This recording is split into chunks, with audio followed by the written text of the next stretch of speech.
Animal Farm by George Orwell. Chapter 1. Mr. Jones, of the Manor Farm, had locked the hen houses for the night, but was too drunk to remember to shut the pop-holes. With the ring of light from his lantern dancing from side to side, he lurched across the yard, kicked off his boots at the back door, drew himself a last glass of beer from the barrel in the scullery, and made his way up to bed, where Mrs. Jones was already snoring. As soon as the light in the bedroom went out, there was a stirring and a fluttering all through the farm buildings. Word had gone round during the day that old Major, the prize middle white boar, had had a strange dream on the previous night and wished to communicate it to the other animals. It had been agreed that they should all meet in the big barn as soon as Mr. Jones was safely out of the way. Old Major, so he was always called, though the name under which he had been exhibited was Willingdon Beauty, was so highly regarded on the farm that everyone was quite ready to lose an hour's sleep in order to hear what he had to say. At one end of the big barn, on a sort of raised platform, Major was already ensconced on his bed of straw, under a lantern which hung from a beam. He was 12 years old, and had lately grown rather stout, but he was still a majestic-looking pig, with a wise and benevolent appearance in spite of the fact that his tushes had never been cut. Before long, the other animals began to arrive and make themselves comfortable after their different fashions. First came the 3 dogs, Bluebell, Jessie, and Pincher, and then the pigs, who settled down in the straw immediately in front of the platform. The hens perched themselves on the window-sills, the pigeons fluttered up to the rafters, the sheep and cows lay down behind the pigs and began to chew the cud. The 2 cart horses, Boxer and Clover, came in together, walking very slowly and setting down their vast hairy hoofs with great care, lest there should be some small animal concealed in the straw. Clover was a stout, motherly mare, approaching middle life, who had never quite got her figure back after her 4th foal. Boxer was an enormous beast, nearly 18 hands high, and as strong as any 2 ordinary horses put together. A white stripe down his nose gave him a somewhat stupid appearance, and in fact he was not of first-rate intelligence, but he was universally respected for his steadiness of character and tremendous powers of work. After the horses came Muriel, the white goat, and Benjamin, the donkey. Benjamin was the oldest animal on the farm, and the worst-tempered. He seldom talked, and when he did, it was usually to make some cynical remark.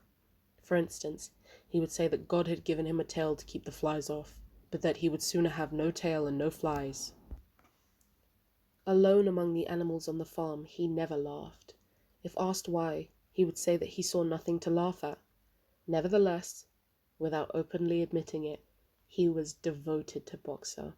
The 2 of them usually spent their Sundays together in the small paddock beyond the orchard, grazing side by side and never speaking. The 2 horses had just lain down when a brood of ducklings, which had lost their mother, filed into the barn, cheeping feebly and wandering from side to side to find some place where they would not be trodden on. Clover made a sort of wall around them with her great foreleg, and the ducklings nestled down inside it and promptly fell asleep. At the last moment, Molly, the foolish, pretty white mare who drew Mr. Jones's trap, came mincing daintily in, chewing at a lump of sugar. She took a place near the front and began flirting her white mane, hoping to draw attention to the red ribbons it was plaited with. Last of all came the cat, who looked around, as usual, for the warmest place, and finally squeezed herself in between Boxer and Clover. There she purred contentedly throughout Major's speech, without listening to a word of what he was saying. All the animals were now present except Moses, the tame raven, who slept on a perch behind the back door.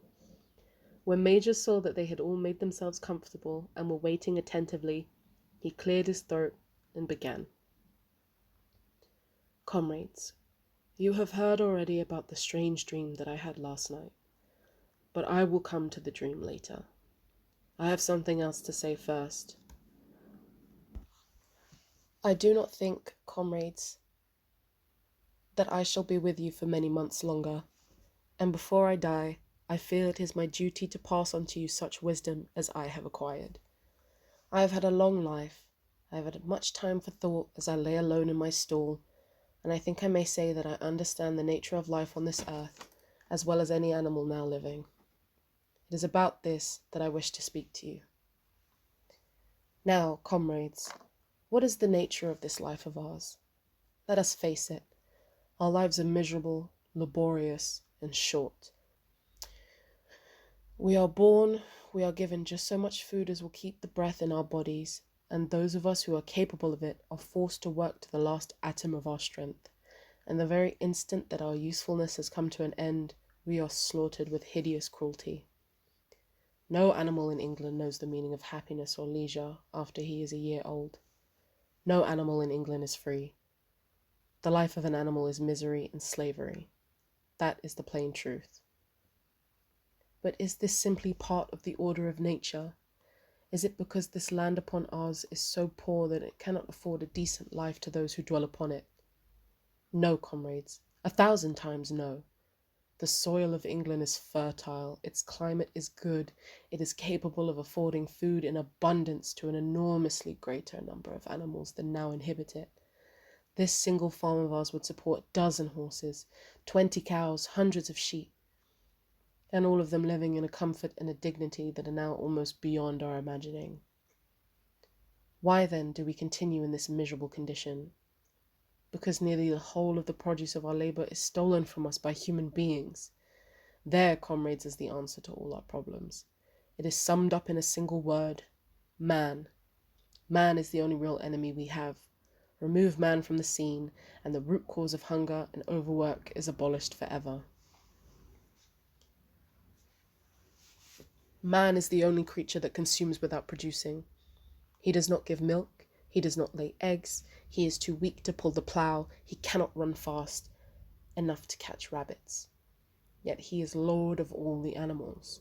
He sets them to work, he gives back to them the bare minimum that will prevent them from starving, and the rest he keeps for himself. Our labor tills the soil, our dung fertilizes it, and yet there is not one of us that owns more than his bare skin. You cows that I see before me, how many thousands of gallons of milk have you given during this year? And what has happened to the milk which should have been breeding up sturdy calves? Every drop of it has gone down the throats of our enemies. And you, hens, how many eggs have you laid in this last year? And how many of those eggs ever hatched into chickens? The rest have all gone to market to bring in money for Jones and his men. And you, Clover, where are those 4 fowls you bore, who should have been the support and pleasure of your old age? Each was sold at a year old. You will never see one of them again. In return for your 4 confinements and all your labor in the fields, what have you ever had except your bare rations and a stool? And even the miserable lives we lead are not allowed to reach their natural span. For myself, I do not grumble, for I am one of the lucky ones. I am 12 years old and have had over 400 children. Such is the natural life of a pig. But no animal escapes the cruel knife in the end. You young porkers who are sitting in front of me, every one of you will scream your lives out at the block within a year. To that horror we all must come. Cows, pigs, hens, sheep, everyone. Even the horses and the dogs have no better fate. You, Boxer, the very day that those great muscles of yours lose their power, Jones will sell you to the knacker, who will cut your throat and boil you down for the foxhounds. And as for the dogs, when they grow old and toothless, Jones ties a brick around their necks and drowns them in the nearest pond. Is it not crystal clear, then, comrades, that all the evils of this life of ours spring from the tyranny of human beings? Only get rid of man, and the produce of our labor would be our own. Almost overnight we would become rich and free. What then must we do? Why, work night and day, body and soul, for the overthrow of the human race.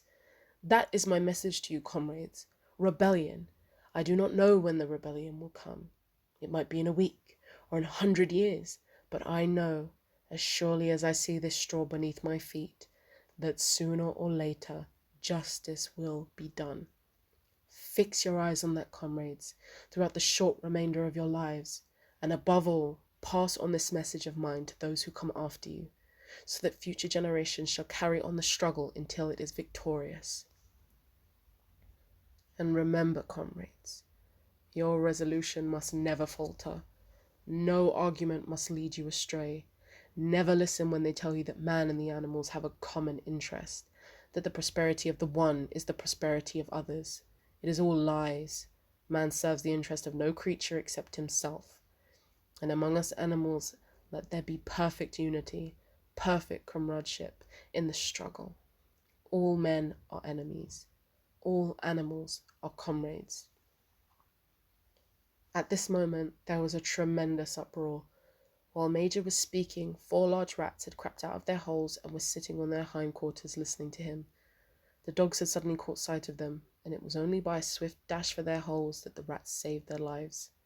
Major raised his trotter for silence. "Comrades," he said, "here is a point that must be settled. The wild creatures, such as rats and rabbits, are they our friends or our enemies? Let us put it to the vote. I propose this question to the meeting. Are rats comrades?" The vote was taken at once, and it was agreed by an overwhelming majority that rats were comrades. There were only 4 dissidents, 3 dogs and the cat, who was afterwards discovered to have voted on both sides. Major continued, "I have little more to say. I merely repeat, remember always your duty of enmity towards man and all his ways. Whatever goes upon 2 legs is an enemy. Whatever goes upon 4 legs, or has wings, is a friend. And remember also that in fighting against man, we must not come to resemble him. Even when you have conquered him, do not adopt his vices. No animal must ever live in a house, or sleep in a bed, or wear clothes, or drink alcohol, or smoke tobacco, or touch money, or engage in trade. All the habits of man are evil, and above all, no animal must ever tyrannize over his own kind. Weak or strong, clever or simple, we are all brothers. No animal must ever kill any other animal. All animals are equal." And now, comrades, I will tell you about my dream of last night. I cannot describe that dream to you. It was a dream of the earth as it will be when man has vanished, but it reminded me of something that I had long forgotten. Many years ago, when I was a little pig, my mother and the other sows used to sing an old song of which they knew only the tune and the first 3 words. I had known that tune in my infancy, but it had long since passed out of my mind. Last night, however, it came back to me in my dream, and what is more, the words of the song also came back. Words, I am certain, which were sung by the animals of long ago and have been lost to memory for generations. I will sing you that song now, comrades. I am old and my voice is hoarse, but when I have taught you the tune, you can sing it better for yourselves. It is called Beasts of England. Old Major cleared his throat and began to sing. As he had said, his voice was hoarse, but he sang well enough, and it was a stirring tune, something between Clementine and La Cucaracha. The words ran, "Beasts of England, beasts of Ireland, beasts of every land and clime, hearken to my joyful tidings of this golden future time. Sooner or later the day is coming, tyrant man shall be overthrown, and the fruitful fields of England shall be trod by beasts alone. Rings shall vanish from our noses, and the harness from our back. Bit and spur shall rust forever, cruel whips no more shall crack. Riches more than mine can picture, wheat and barley, oats and hay, clover, beans, and mangel wurzels shall be ours upon that day. Bright will shine the fields of England, purer shall its waters be, sweeter yet shall blow its breezes on the day that sets us free. For that day we all must labour, though we die before it break. Cows and horses, geese and turkeys, all must toil for freedom's sake. Beasts of England, beasts of Ireland, beasts of every land and clime, hearken well and spread my tidings of the golden future time." The singing of this song threw the animals into the wildest excitement. Almost before Major had reached the end, they had begun singing it for themselves. Even the stupidest of them had already picked up the tune and a few of the words. And as for the clever ones, such as the pigs and dogs, they had the entire song by heart within a few minutes. And then, after a few preliminary tries, The whole farm burst out into Beasts of England in tremendous unison.